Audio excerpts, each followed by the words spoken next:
It's time for Quarantine Cabaret Cocktails with Robert Bannon and Lee Lessack. The lion is still here. The lion is still here from last night. Boy, did we have fun. You know, the backstory to the lion is I borrowed it from my ex-wife, which not many people can say. That they borrowed a lion from their ex-wife. Or that they have an ex-wife. Well, that was a whole long time ago. We've all grown from then. Well, last night, for those of you that are not aware, we had our third episode of the Broadway cast reunion series, and we assembled some of the original Broadway cast of The Lion King, including Tony and Grammy winner Heather Headley, which was a thrill. What a delight she was. I think we were so nervous. I was kind of nervous because she's a huge superstar and I love her. So that was great. And they hadn't seen each other in like decades. So it was really special. They told great stories, and we had Tom Allen Robbins, who played with the original Pumbaa, and we had Max Casella, who was Timon, and we had Jeff Hoyle, who was Zazu, and we had Bradley Gibson, who is the current Broadway Simba, and then we had the beautiful and delightful Linda Way, who has been in the show since it opened, 23 years. Amazing. That's stamina. It was really fun. That is really stamina. Fun. And you know what was really exciting? We were trying to get like a shout out video from Tim Rice, because why not? And he sent the sweetest note to the cast. Look at that. I'm just going to let y'all read it while I have a drink. Tim Rice wrote, I looked in my inbox and there was a thing that said from Tim. And I was like, I don't know anyone named Tim. I don't know. I didn't swipe left or right on no Tims. So, Tim Rice. We've gotten very bold on this show. The people we ask for things. Listen, Amelia and Alex are here. They're from Jersey, like me. We have no shame, Lee. I will drag you down to the Jersey gutter if the last thing I do. I'm a little concerned that you're serious about that, but oh yes, dead serious. Anyway, we're very excited to be here tonight. We have two incredible guest hosts, but what a week this has been. I was trying to get, obviously, like the biggest thing that's happened this week is the Oprah interview with Meghan and Harry, and I have friends in London. I was trying to get one of them to come on and like talk about it, because I have a friend who's a newscaster in London, and he wrote a piece I saw on Facebook, I think, about it, and we're such royal lovers over here because it's what we don't know, you know what I mean? So it's all the mystery of it all, and I think that anyway. What did you think?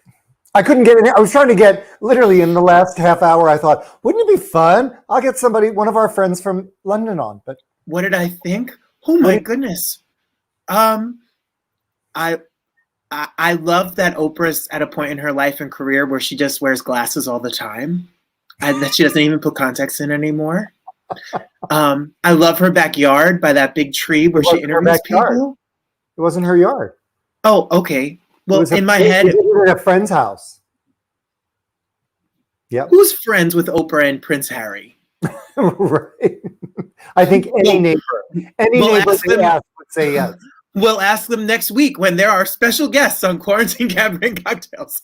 No, but I think it's interesting also that one of the things that I'm hearing and reading a lot about is the fact that Prince Philip is obviously not well. He had a heart procedure. He's in the hospital, and he's been in the hospital for like 20 some days. And a lot of the British press is saying that the timing was off and whatnot. I don't know how it works in terms of like CBS scheduling things, and this was probably scheduled months ago, but should they have pulled it or postponed it? I think everyone's allowed to tell their truth, obviously, and I sympathize with whatever their story is, and whatever, I think we're so fascinated in this country because it's so foreign to us. Like, we have a royal family, and I never understood like that there are other people. Like, the Queen's not just there saying like this is what goes on. Like, there's a whole group of people that have a lot of control, and there's a huge PR angle that they have there. Right. And I liked going to London. It's a beautiful city. It is. And I just want to put it out there publicly that if Meghan and or Harry would like to come on and, share with us, we will try and find room. We'll squeeze them in. Schedule. Hey, next week. Are you ready for this? I'm so excited. Next week on Quarantine Cabaret and Cocktails, we have some of the original principal cast of Broadway's Mamma Mia coming on for the hour. Louise Pitre, Judy Kay, Karen Mason, Tina Madigan, and Joe Mahota. They're all coming on to visit with us, and I could not be more excited. Yeah, it's going to be so much fun. I'm ready. Fun. Are you ready? Yes, I'm going to Dancing Queen. That's a joke there, and we'll just keep it going. Well, guess who's waiting backstage? One of our favorite guests of all time. One of our first guests of all time, right? Yes. Jake Ryan Flynn is here. I'm going to bring him on. Jake, full-blown Broadway star, Jake Ryan Flynn. Hey, Jake, how are you? Good. So Thanks big. for having me back. Of course. How is everything? How's your quarantine going? A couple weeks ago, I just got back from a month-long trip in Florida. We were in Fort Lauderdale at a house with my family, which was something we never would have done if there wasn't a pandemic. So, it was an awesome trip. Oh, nice. I'm so cold back home now. Well, you're up in Boston, right? Yeah, it's actually pretty warm today. It's like 70, but like when I came back, I was like shivering at school, just like. But you're a great vacation. And you're a whole bunch of boys, right? For people that don't know, there's a whole bunch of Flynn boys. A lot of people get hurt in the pool, but it happens. Yes. And what's going on with school? Are you in school? Is it virtual? My school is 5 days a week in person. Wow. Which is actually really nice because, online Zoom school, I just don't really like it. I just like, it's hard to focus. It's like, but like when I'm like in there, like gets me up in the morning, gets me going. So, it's been nice being back on like a schedule.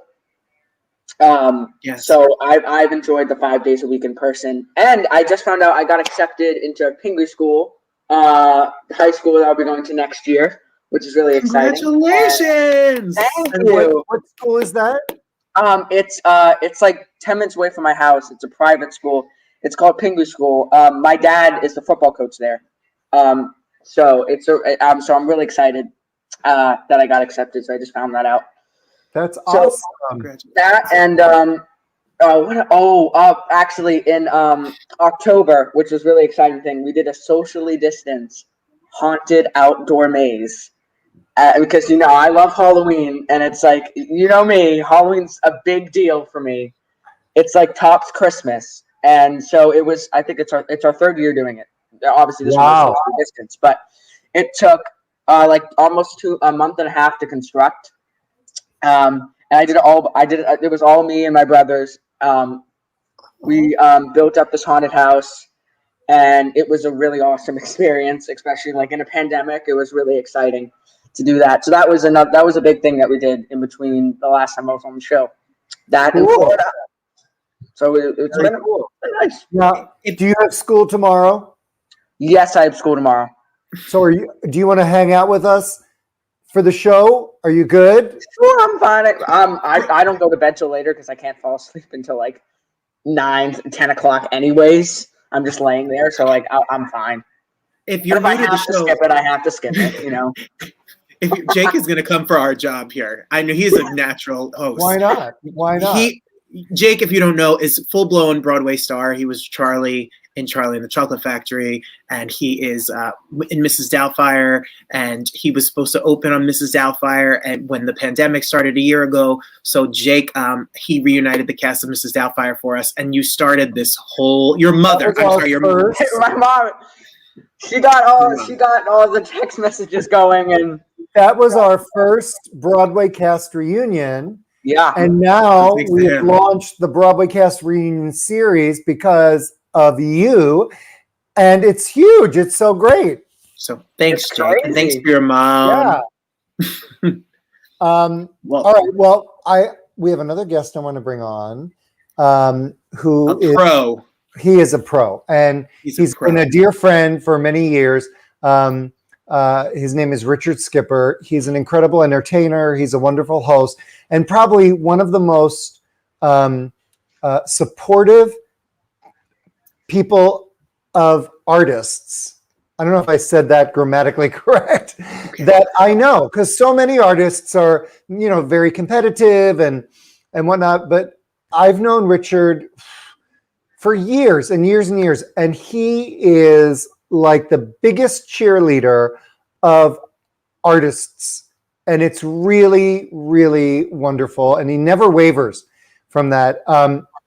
He started a series called Richard Skipper Celebrates, where he celebrates artists. It's a 1-hour talk show, and he had invited me to come on my birthday last month, which I did, and we had such a great time. And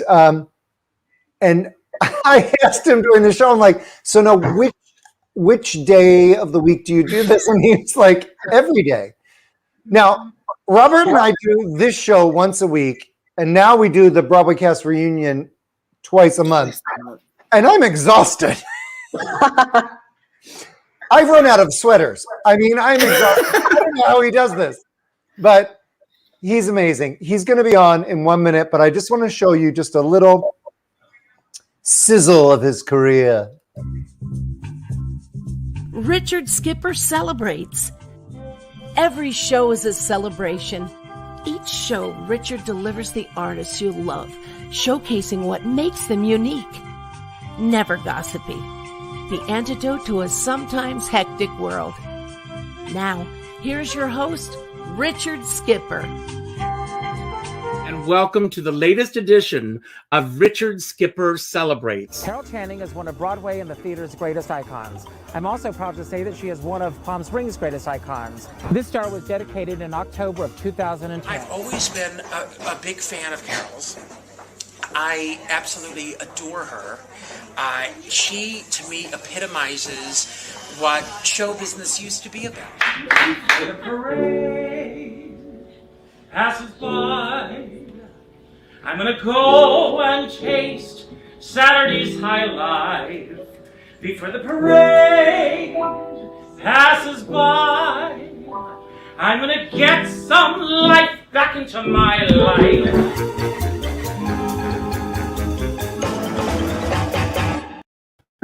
Oh my God, we found things that I haven't seen in years.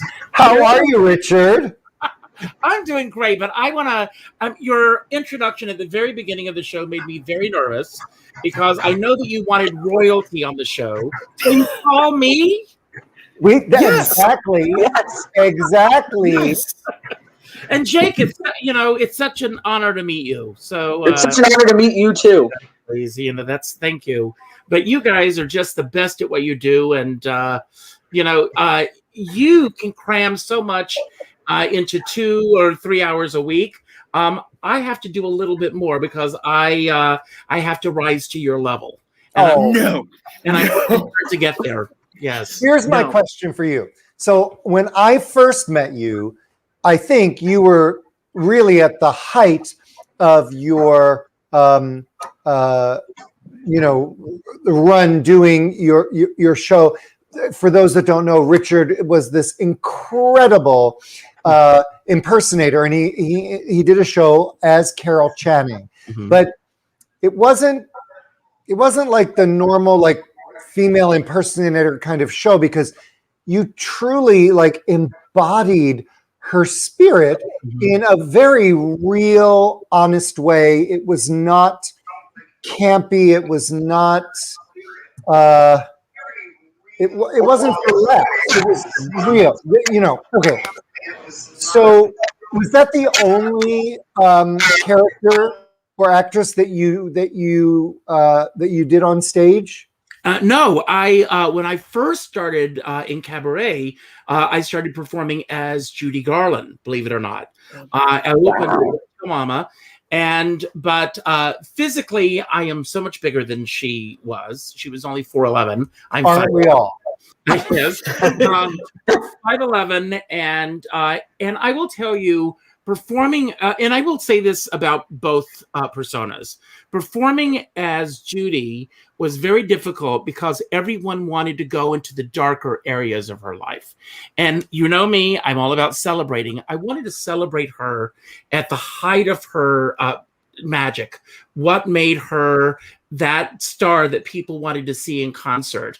And even at her frailest, she gave and gave and gave to the audience.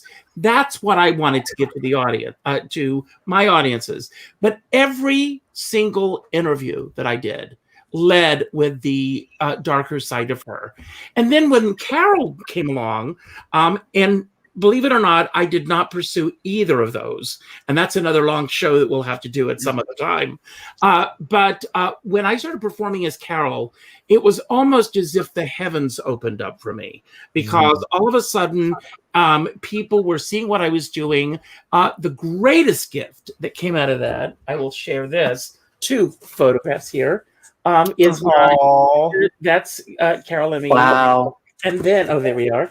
And then this was in her home the day that she got her star on the Palm Springs Walk of Fame, which you saw. And that's amazing. But Carol and I became very good friends, and she liked what I did. The first time that she saw me perform, I went in with the attitude that if she didn't like what I was doing, I would never do it again. Not all, but most impersonators who are impersonating someone are presenting that person through a lens. They're presenting that person as they see them.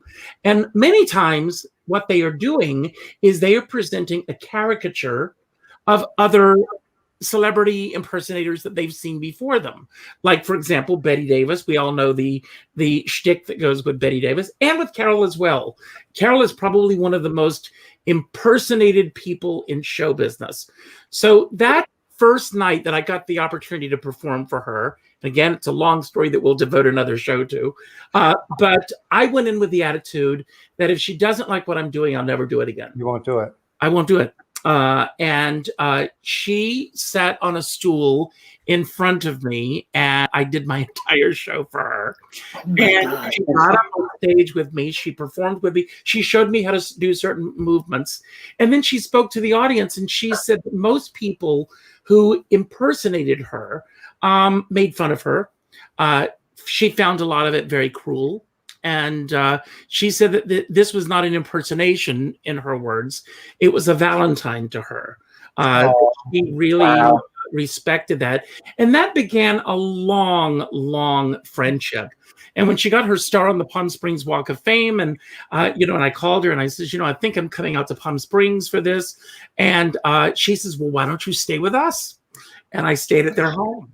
Wow. And, so that was... And what I'm just curious, what led you to even, think about or start the whole impersonation, avenue? Because you've got a gorgeous voice. Thank you. As a vocalist. So, I mean, when did that happen, and what was the inspiration for that? Well, I'll try to encapsulate this, but there used to be, when I came to New York in 1979, there was a place called the Piano Bar, and it was at 67th and Broadway, and every Thursday night was their Broadway night, and I would get up at the Piano Bar and I would just sing as Richard. And this went on, for quite some time, and then I had some friends that came to visit from South Carolina. Now, when I was in high school, I used to do lunchtime concerts on the front steps of our high school. which tells you the kind of kid I was in school. Of course you did. I relate. Where did you grow up? In Conway, South Carolina. Okay. It was the gateway to Myrtle Beach. So I grew up doing these lunchtime concerts, and I would come out and mimic everything that I saw on television the night before. Okay. My impersonation of Carol started with Lucille Ball does an impersonation of Carol, and that's where it started for me.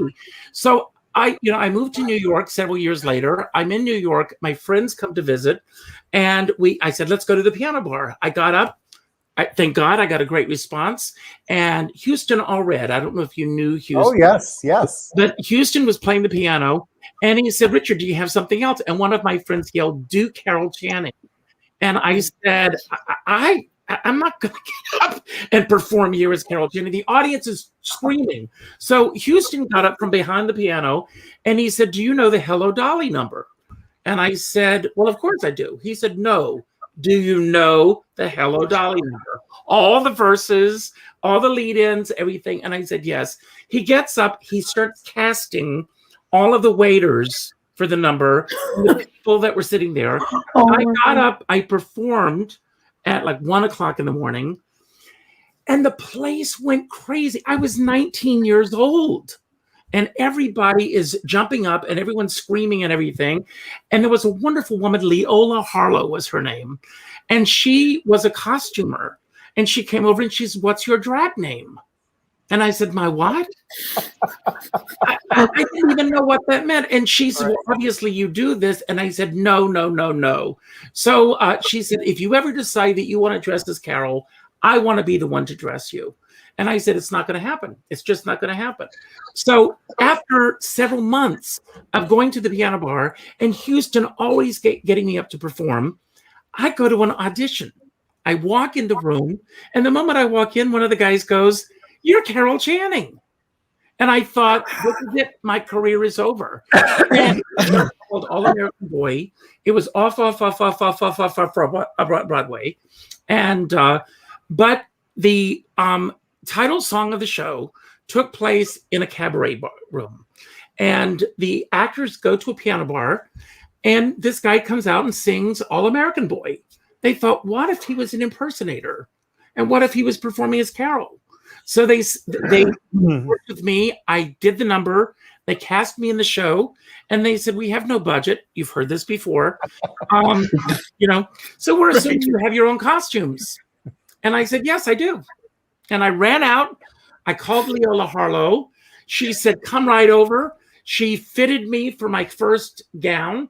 I opened in the show, and the show, I stopped the show. But after the show was over, the director and the producer made the executive decision to cut me from the show because they didn't want the show to be about this number. It was just something that just stuck out like a specialty number. Right. And so, but I had a costume. So as Jake said, his favorite holiday was Halloween. My favorite holiday was Halloween for a different reason, Jake. Every year on Halloween, I would dress as Carol, and I would go to all the piano bars, and I would get up and I would perform. And I would walk in full regalia, and that went on for several years. And then in 1990, John Glines wrote a show called Men of Manhattan, and he wrote a character named Carl Channing, who was obsessed with Carol Channing. That ran for 6 months, big hit for me. And then when the show closed, I decided, I had no desire to ever do it again. And then Carol came back to Broadway in Hello Dolly. And a friend of mine called me up and said, if you don't do a show about her, you're making a huge mistake. And I said, what if she doesn't like it? And that led me to the story I told before. The New York City Gay Men's Chorus was doing a celebration of Jerry Herman, and Carol was going to be there. I tried to get into the concert, landed on deaf ears. A friend of mine called me and said, I'm playing the after party. Crash it as Carol. And he learned my entire show. I came in, I walked in the room. They brought me over to Carol. There are pictures on you, if you can Google them, of that night of Carol and me meeting for the first time. They brought me to her table. She's asking me all these questions, but I stayed in character. And she said that I scared the hell out of her, that I had such a knowledge of her career. And then all these people were there to see her. They were not there to see me. So I said, Carol, I would love to do a song for you before you leave. And she said, you would like to do a song for me? And I said, well, actually, I'd like to do my whole show, but I'm sure you don't have time. She says, I'll make the time. When, where? I said, upstairs in 10 minutes. She stands up and she says to everybody in the room, I never thought I'd say this, but in 10 minutes, we're going up to see Carol Channing. And she brought the entire, like the Pied Piper. She sat there. I did my show for her. That led to me going to Atlantic City and Vegas and around the world with this. And it became a career for 20 years that I did not anticipate. I did not pursue. And I can't begin to tell you the number of times that Carol was in the audience. And not to pat myself on the back, but I did an event for the American Theater Wing, Tony Awards. And the guy who put it together, Bob Kalele, I don't know if you know him or not, but Bob put the evening together and he told me that when I was up on stage, Carol leaned over and said, am I really that good? Oh, wow. And that to me, that was it for me. That's amazing. But I will say this, the closer that I got to her as a friend, the less that I wanted to perform as her. Right. And because I never felt that I could live up to the real person. It was one thing that she was this iconic person that was out there. But as we became friends, and I've got, a poster hanging on the wall that she signed for me. And she's, you're a great musical comedy star, but no one will ever know it because you're hiding behind me. Let the world know who you are. Oh. She was right. Wow. Wow. Wow. I'm so glad to hear this because I didn't know the whole history. It's really lovely. Really lovely.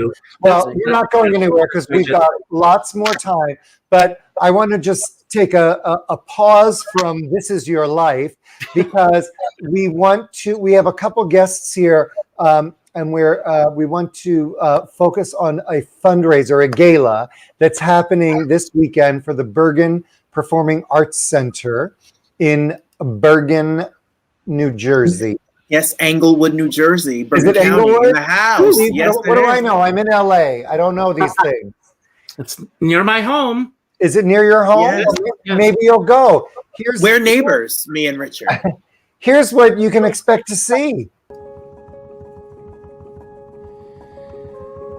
The impact of COVID can be felt worldwide, but no industry has been hit harder than the arts.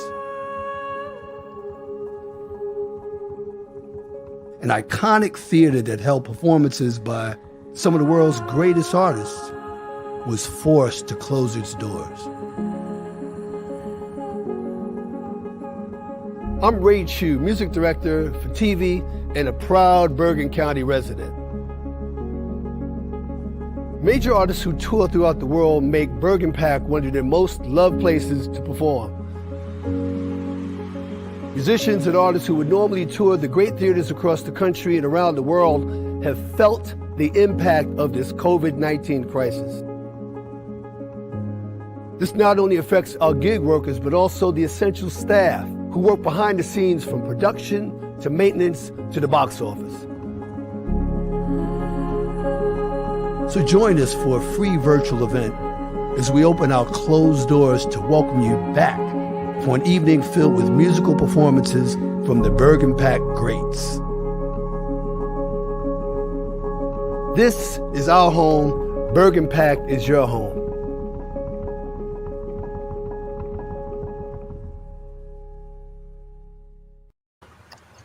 Wow, what a lineup. Please welcome Alex Diaz and Amelia Gold.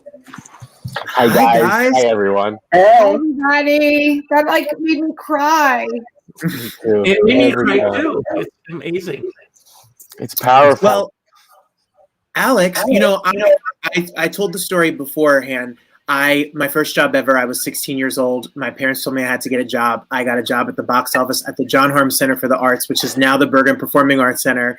And I used to have to take a cab, and the cab cost more than I got paid to work there because my parents, I just wanted to work in the arts in some way. So the building is important to me. I met some of the most important people in my life there. And when you guys called, I was like, Lee, we have to help them get the word out. It's a free event. Who doesn't want to watch Paul Anka and Dionne Warwick and Jay Leno and for free? So Alex, how did this happen? How do we watch? Well, so it's on Saturday, this Saturday at 7:30. It's going to be streamed live on YouTube. The link is on our website already. You just have to register to get it. It's free, completely free. And we wanted it to be free because of everything that's going on. It should be accessible. People should be able to watch it without having to worry about, I can't because I need to pay for this or whatever. We've had some incredible sponsorships that have come from it. Just a huge support for the theater to come back, for the theater to remain alive, and for the community to have the arts again, which is super important. So it's been a lot of fun. It's been a crazy journey, a fun journey, because we go from doing stuff on stage live to now going behind the camera and filming it, doing live filmings of it, having Paul Anka send us footage from his home studio, me writing the script and like having Itzhak Perlman say the words that I wrote, and that's like, yeah. And I watch it and I'm like, whoa, this is happening right now. So I've had moments of just like great. This is a great thing, and the silver linings in the pandemic, right? But there's also like this real fear that if it's gone, it may not come back. Right. And a lot of us feel it in the performing arts world. A lot of us as performers, as directors, as administrators, educators, teaching artists, it's so fragile right now if we're going to have work coming up. Right. I mean, we seem to be getting out of this. We seem to be finally finding that light at the end of the tunnel. But at the same time, it's like, how do we make something where we're still engaging our community, we're still visible, and we get to bring all of these artists together. And funny enough, we got most of these artists were just like, when we asked them, they were like, yeah, here, sure, have this video. Amazing. We'll do whatever it is. So it's been really great. That's great. Well, and you've got an amazing lineup. It is star-studded. I mean, John Fogerty, Jay Leno, he's not doing a bit, and I want to be clear, about that. But he gives such a powerful testimonial about the arts and about Bergen PAC, and in it, he literally says, once it's gone, it doesn't come back. So help out with it. Dionne Warwick, who is just a megastar. Still a megastar. I mean, she showed up, mask on, beautiful fur coat on, and was like, hey, children, I'm here. And she went up to the dressing room. She got ready. She came back down. The kids, the choir was, just starstruck. One of the little girls said to her, Miss Dionne, I know that you're Whitney's aunt. And she just burst out into, I want to dance with somebody. And she's like, girl, I can't wait to see you alive on stage. So it was fun for the kids, too, to interact with Dionne. And Darlene Love is in it. I mean, just Paul Anka, Darlene Love. I have the list here. It's crazy. John Fogerty, Ali Stroker, Ali, who was just amazing and awesome to film, and she's a gem. The cast of Ain't Too Proud, The Life and Times of the Temptation. So Jelani, my buddy, who we did Paper Mill Playhouse together back in the day, and so he's in it. And then maybe there's a little cameo appearance there. By the beautiful Miss Amelia Gold, by Kelly and myself. Yes. We've kind of like, I don't know, coined ourselves the Bergen PAC prayer. Good, I love it. Is this going to be live streamed, or has all of this already been recorded in the venue? Yeah, everything is pre-recorded. So it's going to be at 7:30. It's going to be streamed, so you won't be able to see it before then. And then afterward, it's going to be available as well for people to see. Fantastic. And Amelia, you're an incredible violinist. Oh, you're so and sweet. What are you performing in the gala? So first of all, I just wanted to say something about Bergen PAC and John Hart, because Robert, my first job was at 16 playing in the orchestra of the New Jersey Chorale, the Hallelujah Chorus. It was like one rehearsal on the show. And I grew up going to John Harms as a kid. And when it became Bergen PAC, I was asked to join as a trustee. And I've been there for as many years as it has been in existence. And when we hired the amazing Alex to run our school, it just grown. You hired me. And I was like, I believe in that kid. So that being said, this whole gala is really in keeping with the values of Bergen PAC as a community theater.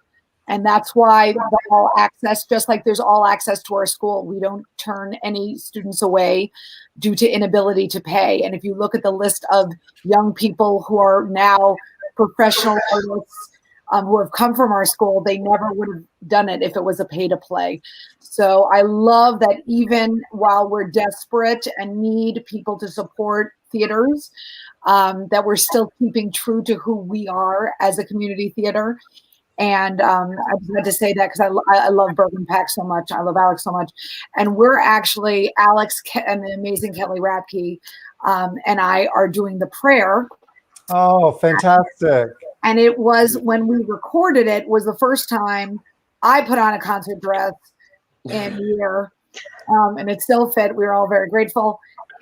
But we were up on stage, with the lights and 3 camera crews, and it almost felt like we're back. And I'm hoping that this gala kind of harkens everybody coming back. And I think, with this beautiful weather out, that people are going to see, we can come back safely, and we'll support our theater, because, there's very few venues that do what Bergen PAC does, from the education programs to the seniors to the incredible headline artists. And that's why, when Bergen PAC put out the call to artists to come, everybody said yes. Right. Because it really has a soul.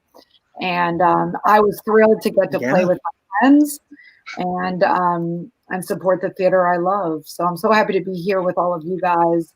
And thank you for giving the platform for people to know about it and to have access to the artists. Because I can say, as a young person myself, I grew up in Englewood, where the theater is. I saw every young artist. I mean, as a young person, I saw every famous person for the first time there. Itzhak Perlman I saw there. Nathan Milstein I saw there. All the great violinists. And then when I graduated from Juilliard, John Harms had a Juilliard series, and then I did my debut there when I was 21. So it's like a big... It's family. It's a part of the Jersey family. Big time. Yeah. Yeah. Well, thank you so much for joining us. I'm going to put up the slide again so everybody has the information. And I'm excited. I have something to do this weekend. Yes, we'll be watching. Right? I'm going to put pants on for it. Awesome. Enjoy it. That's a little strong. Let's take it down. Thank you so much. Thank you guys so much. We have a clip. If you want to, if we have a short clip that you just put together, if you want to see a little piece, can we show a little piece, Lee, of the gala?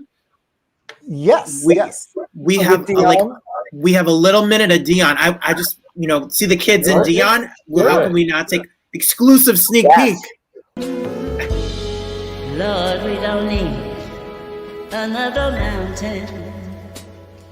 There are mountains and hillsides enough to climb, and there are oceans and rivers enough to cross, enough to last till the end of time. What the world needs now is love, sweet love. It's the only thing that there is, just too little love. What the world needs now is love, sweet love. No, not just for some. but for everyone. Oh my Wow. God. Wow. 7:30 this Saturday. And if you go to bergenpac.org, you just register and then you can get a free ticket. There you go. Wow. That was amazing. Yeah. Well, you know what I was thinking while we were watching it, talking about kids and talking to Richard, Jake, you are a product of a good theater education, acting, singing education, how important that is. And Richard, you are such a celebrator of art. I love when you talk about people being an entertainer versus being just a performer and the love and history you have in music. What has, Jake, what do you account your success? What was the moment that you knew this is what you were supposed to do? I remember. So there's a regional theater, North Shore Music Theater, it's 5 minutes away from my house, and that was they do a Christmas Carol every year, and I played Tiny Tim, and that was the first professional show I did. And I remember I went to the first rehearsal and I started getting knowing everyone, and I remember my mom started going to my dad. He was like, "Wow, I think he's found his people." The people who he likes hanging out. And I just sort of realized, I don't even know if I realized it until now, just sort of this is what I liked. I look forward to this, I look forward to being in that room every day. I look forward to not only being on stage, but the rituals off stage during a run, the rituals you have backstage with the cast. Oh yeah. Sometimes the backstage life is literally just as much fun as the acting on stage. I mean, really, the backstage life I miss so much from the theater. So yeah, it was probably then at North Shore, my first preference show, I sort of realized this is what I want to do. That's great. Yeah. And Richard, how did you start celebrating all of the entertainers that you do on your show? Which it's interesting. When I was in South Carolina, when I was 13 years old, and imagine this is in the mid 70s, long before Jake was in. You Robert, maybe Lee, I don't know. I was barely born. But I had a mentor named Florence Epps, and she had a little playhouse in her backyard. And I used to go to her house every Wednesday and Thursday afternoon. And in exchange for elocution lessons and reading from the classics and learning about the history of the theater, I would do chores at her house. I would help mow the lawn. I would go to the supermarket for her. I would wash windows. I would do whatever I could, because to my parents, and Jake, I applaud your parents tremendously. My parents didn't get it. And so growing up in a small town in South Carolina, this was a frivolous dream that I had. So I would go to Miss Epps and we would be reading, and a name would come up of a famous person. And she would stop me and she would say, "Tell me 3 things that they're known for."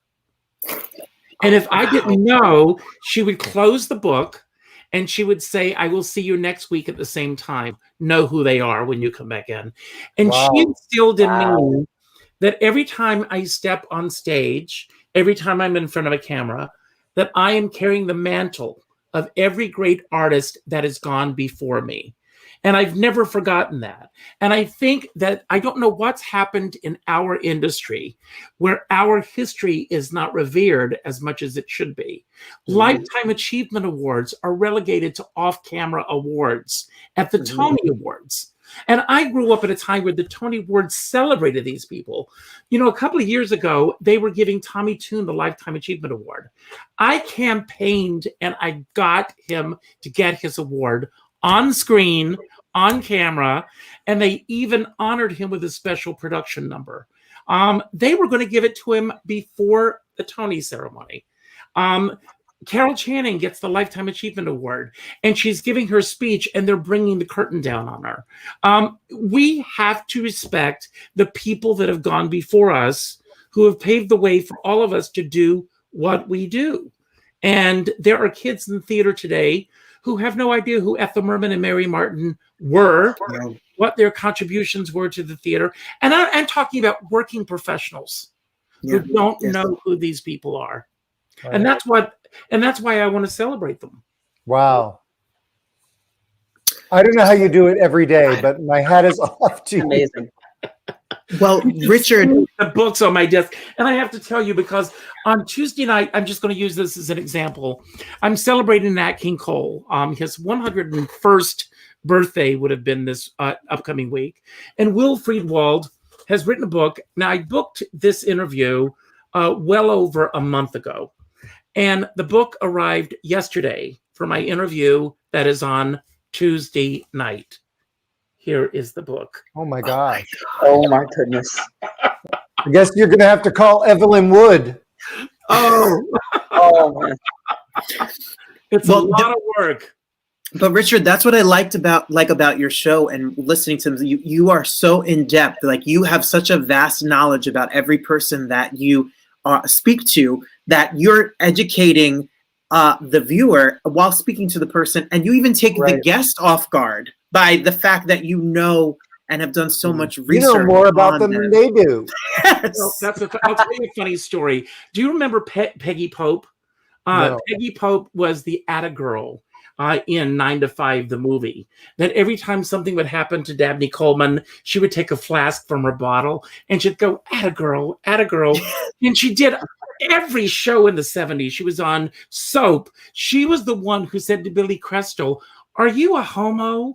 Which was the first time. You remember that? That was the first time that had ever been said on television. Billy Crystal, and she was on Soap, and Barney Miller, and Bewitched, and all of these shows. And her book comes out. This was years ago when I was doing on-stage interviews. So we set up an interview at Barnes & Noble. And before I took her to lunch at Joe Allen's, we had a nice lunch getting to know each other. We're on stage. And I said, okay, let's talk about some of your iconic appearances. Bewitched. She said, I was on Bewitched. And I don't know, in all honesty, I don't know if it was the beginning of a dementia or what. She did not remember anything. But thank God I had researched the book. I knew where, and I would say, well, you were on this episode where Tabitha turns her best friend into a puppy, and the puppy runs away. That sounds interesting. I have to go and see it. Well, Richard, I teased Lee. I told Lee, I said, Lee, you're going on Richard's show for an hour. You better be prepared, because he's going to ask you things that you haven't thought about. Well, there are a couple of things. Number one, I will never ask a gotcha question. I will never ask a question that has to do with salacious details of a person's life. I want to give a shout out to Chuck Pennington, who does my promos. He works with me on the shows, and he is a genius in terms of finding these clips. I interviewed Adrienne Barbeau, and she did a lot of B films, and I was so nervous about what her reaction was going to be for us showing this. But God bless her, she loved it, and they do get a kick out of this. I never want to put someone in an awkward position. My shows are not gossipy because I don't talk. If they bring up a subject, we go with it. But I don't ask about people that are not there to defend themselves. If there are stories, and there are so many people, and you know this, in this business who want to go for the dirt. And if I can say one thing very quickly, when I first started doing this, I wrote a blog for many, many years. We live in a culture that's built on bullying. If you look at reality-based television, every show on television is about one-upmanship. Someone's going to get kicked off the island. Someone's cupcake is better than someone else's cupcake. Someone's dress design is better than someone else's dress design. This singer is better than that singer. And, we need to sell it. And that's how it all started for me.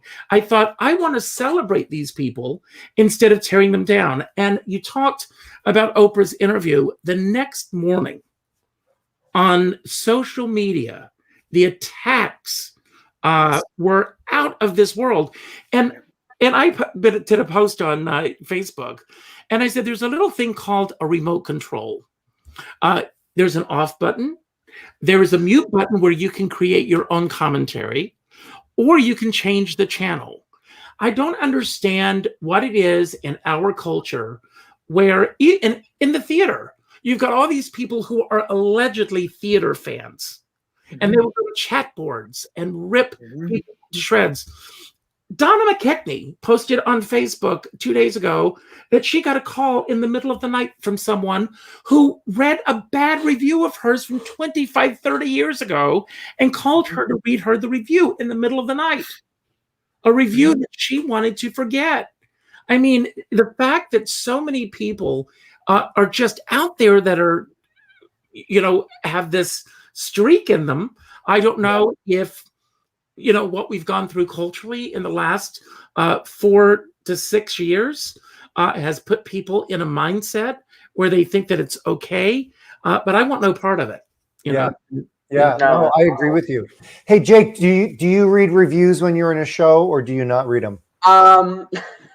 Actually, I mean, sometimes I reviews, I always laugh at them. It doesn't really affect me. I just move. But there was this one time, because when we did Charlie, we all split the role. But at the beginning, they didn't during previews, they didn't know when was going on, so they would have a slip in.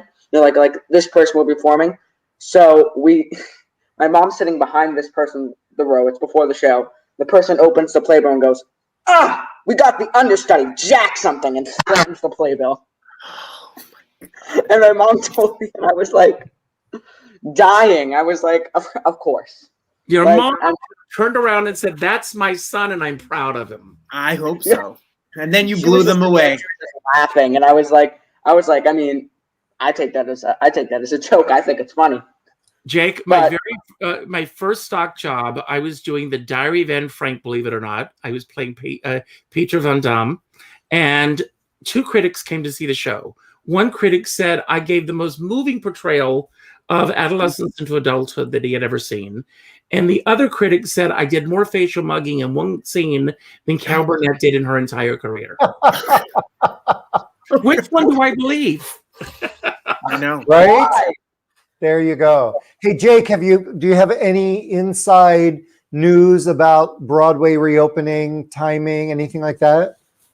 I mean, I don't know. I mean, I don't know really much anything. I'm hoping. Do you know? No. No. May. I hope. I don't think so. I don't think so. I just don't. No. With the vaccine, there's just not enough time for everyone to get a vaccine. Maybe I'm hoping September. I would love for Broadway to be open in September. That would be amazing. But it's just there's not enough. I mean, everyone in the cast would need a vaccine, I'm assuming. I mean, I'd probably, if I was in the show, I'd need a vaccine. So they have to get all the Broadway shows to get a vaccine or something like that. So I don't know when, but I would love it to be in September. I have a question for Jake, if I may. Jake, have they given you any type of protocols for when the announcement will be made? What the time frame will be like for all of you before you will go back into a theater, or do they have any gauge on that right now? They don't really know. It's hard to tell because if everything goes well, it could be sooner than later. They don't really know. We'll be prepared when we all go back. We'll have to go back into rehearsals because we haven't done the show in the year, and we were in previews. So we hadn't even finished the show. So we have to go back and rehearse. So they know we're going to have to rehearse and practice, almost learn everything again because no one's done it for a year. And so they don't know. We don't know when it'll start up, but we're hoping sooner rather than later. And if I can say, one of my dear friends, Doreen Montalvo, yes. Who was in the show, was one of the early casualties, and very sorry about that. Yes. She was awesome. It's an amazing person. Richard, yeah. I can't believe it's been a year. Today it hit me this afternoon. Richard, I know this is a terrible segue. Can you tell us a little bit about the upcoming shows that you have? Because I'm become such a fan. I watched your Connie Francis interview and then I was like, I'm in. Sorry, Lee. Lee, I was in Chicani Francis before I ended up. And let me tell you, Richard called How me. did you get her on your show? Yeah. Well, it was her birthday, and I sent her. I was supposed to interview her. She also has a huge book. It's called Volume 1. And when the book came out, I was scheduled to interview her. We were going to do a whole evening built around her at the Laurie Beachman in New York. And it fell apart. She didn't come to New York. And I said, well, if an opportunity ever comes. Now, with her, she said yes if she didn't go on camera. So we built a show around the interview with clips and a few other people that came in. But coming up, George Chakiris, I'm going to be interviewing him. Academy Award winner, West Side Story. Ruta Lee has a new book out. And Anita Pointer from the Pointer Sisters. Wow. Yeah, so I'm excited about that. And I don't know if you remember this, and look him up. The name is probably not going to ring any bells. But in the 70s, there was a child actor named Sparky Marcus. And he was on everything. He was in the movie Freaky Friday. He was on Mary Hartman. He was on Sigmund and the Sea Monsters. And he grew up in front of our eyes. And when he became a teenager, he left the business. And he's never done an interview since he left the business. I have him on Sunday. Wow. Get out of here. That's awesome. amazing. That's fantastic. Well, I can't believe these hours go by so quickly. It's I know. crazy. It's crazy. Thank you so much for joining us, Richard. We adore you. Thank you. I adore you. If you go on Richard Skipper Celebrates, you can find his whole schedule. If I may say, please, everyone, subscribe if you can to my YouTube channel. It's Richard Skipper Celebrates. If you do subscribe, you'll get a reminder. You're not going to get all these emails from me with every show, but you'll get a reminder when I am going to go live. And then you can make the choice whether you want to see it then, see it later, or even binge watch, because there are lots there. There's a lot of content, and he is an encyclopedia of show business. He's going to give you a yes. Oh my gosh! Yes, from the best. Oh. And I want to tell you before we go, I want to do a shout out because the other night I called Carol and Tom, Carol Cook, on their anniversary. I've never laughed so much in my life. This woman is one of the funniest women. I produced her in New York, and she is just one of the funniest women on the planet. And she says, well, Richard, they want to give my clothes to Goodwill. But she says, can you imagine all those homeless people wearing sequins? I know. She's a character. 97 and a force of nature. They just celebrated their 57th wedding anniversary. And she loves you so much. Oh, and we love her. We love her. We all got vaccinated together. Carol, Tom, Mark, and I. We did the drive-through at Dodger Stadium, and we had some fun. We had some fun. Not Richard, that vaccinated is fun, but it was fun. Richard, you live right up the road. We're having lunch outside. I'm telling you, it's going to happen. I want all the backstage. I want the Richard Skipper dirt. That's the real show. I want the dirt. We'll do it. That's it. I love it. But you have to bring Renee Taylor along with you. Oh my God. That's a whole another discussion. That's another discussion. We can have that can happen. Camera. That can happen. We have a gift for you. We have a gift for you. Thank you so much, Jake. I'm so glad that we ran into you earlier on Instagram and that you came back. Please give. Thanks for having me on. Yeah, give your family our love and stay safe and keep us posted on what's happening with Mrs. Doubtfire on Broadway. Richard, keep in touch. Thank you. You too. Absolutely. Yeah. Robert. Lee, I'll see you Thursday. I'm going to talk to you in 5 minutes. Bye. Bye.